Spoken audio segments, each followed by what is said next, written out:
What's good, y'all? It's the boy, the CreditBlak, official YouTube channel. It's early in the morning here in the H, man. I'm tired as hell, but I'm on my way to a little business play. So I said, fuck it, man. I might as well just drop some gems for y'all, get y'all some game. You know what I'm saying? We're going to discuss how to build a $1 million CPN profile, man. I know a lot of people on YouTube, they be gatekeeping shit. I don't really fuck with that. They be telling halfway information. I really don't fuck with it. So I'm just gonna be here to just drop some real gems, some real quick game, get you on your feet. Like I said, this is for educational purposes only. Whatever you decide to do with this information, you decide to do with it. You know what I mean? First and foremost, when you're building out a CPN, you want to make sure that it's properly decoded. I'm pretty sure you heard about it. Go to stevemorse.org. Those first 3 sets of numbers, you need to make sure that it correlates with the year of birth that your CPN is made in, and then the state that your CPN is made in. If you don't do that, long story short, you're gonna have problems later on down the road that you don't want, especially after you done put time and money into this shit. You know what I'm saying? It's just not worth it. So that's the first thing. The second thing, build the CP around your name, your date of birth. Don't be using fictitious names. You don't want to do fraud for real. You know what I'm saying? This should just be a profile number, something that you may use as a tool, you know? So, and then even then, it's going to make shit a lot easier for you. You'll be able to use your own ID. And then if not that ID, if you don't feel comfortable with it, you can use variations of your own ID. So you can go contact the DMV, go down to the DMV, request a new ID, so on and so forth. So definitely want to stray away from not using your real first and last name. Just gonna make shit a lot easier for you if you do. Second thing, of course, you want to make sure that you have a decent ass email. Something that correlates with the first and last name of your CPN. So don't be out here making that nigga 304 at yahoo.com. That shit ain't gonna work. You know what I'm saying? If your first name is Richard, last name Williams, do Williams Richard 102 at gmail.com. If you can, preferably try to use the AOL.com. You want to make sure that your profile is as legit and strong as possible. You know what I'm saying? So if you can do AOL, do AOL. But Gmail's cool. Go get you a prepaid phone. You can go to cricket.com. You can go to Walmart. Just go get you a prepaid line. That should be, easy shit. You know what I'm saying? But I guess the biggest part about this shit, a lot of my mentees have a lot of problems when it comes to funding, when they miss this step as well, is you want to make sure that your address that you're listing down, it's in a high income neighborhood. Okay, you can't be having your address in the hood and shit like that. And you probably asking me, damn, nigga, like, how do I go get a high-income address? Maybe all my addresses are burnt out, shit like that. I know the rule of thumb is you could go on Zillow, you can go on Rent Cafe, you can go find, like a relative, maybe your grandma, your aunt, sister, cousin, whatever the fuck, and use their address. But I'm going to tell you one thing, man. You're going to have a lot of problems later on down the line. A lot of these banks, credit unions, that have softwares and systems in place where, your address may be linked to, your cousin or your ex and shit like that. So, me personally, this free game, I would go on iPostal. I know a lot of people use it for businesses, but there's a cheat code in it. Go to iPostal, get a prestige address, pay a good $30, $40 a month for it.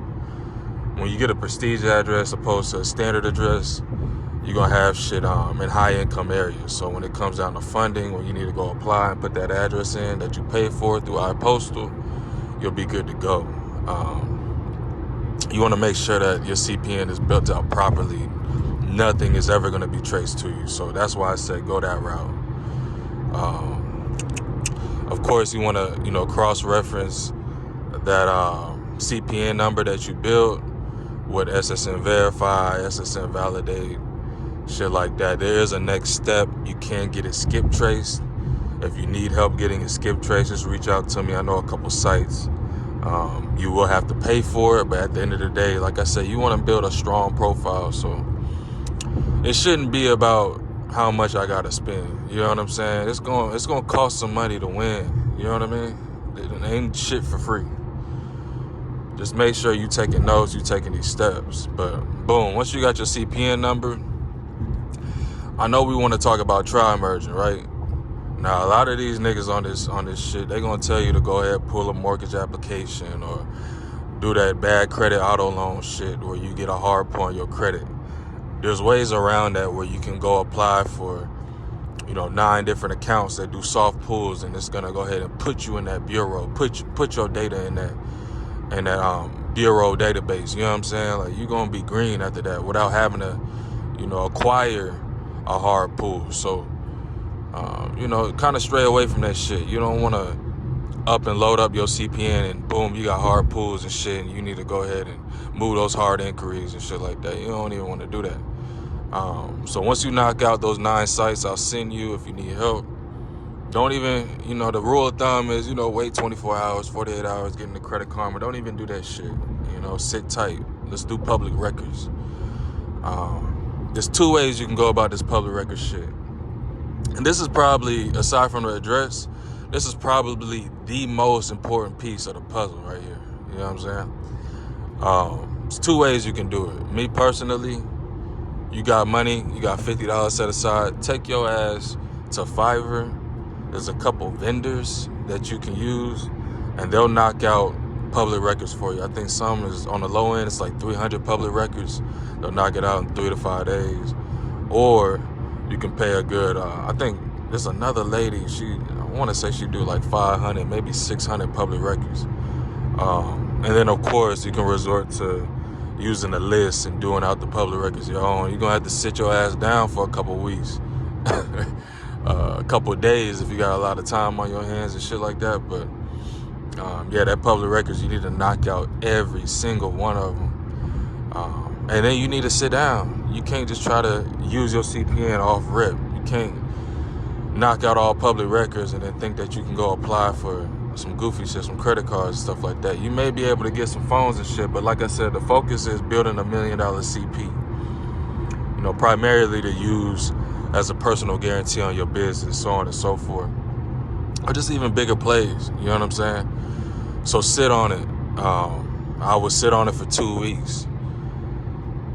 Then at this point, you want to go ahead and add these authorized users. A lot of people will say, okay, you need 3, 4, 5. Really, all you need is 2.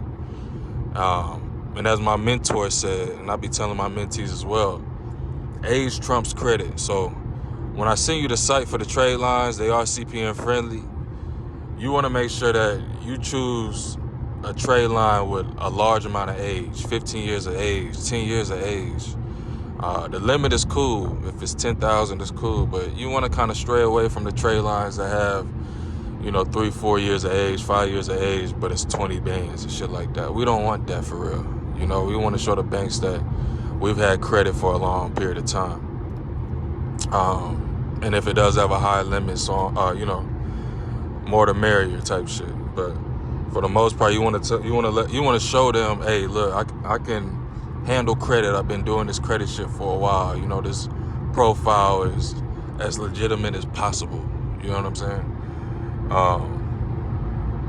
So yeah, once you add that, I would say at that point, once it posts, you'll be able to go into Credit Karma. Of course, you'll have no problems. It should not be asking you for no IDs. I know a lot of people have problems when they log into Credit Karma. They're asking for identification, so on and so forth. You're not doing it correctly.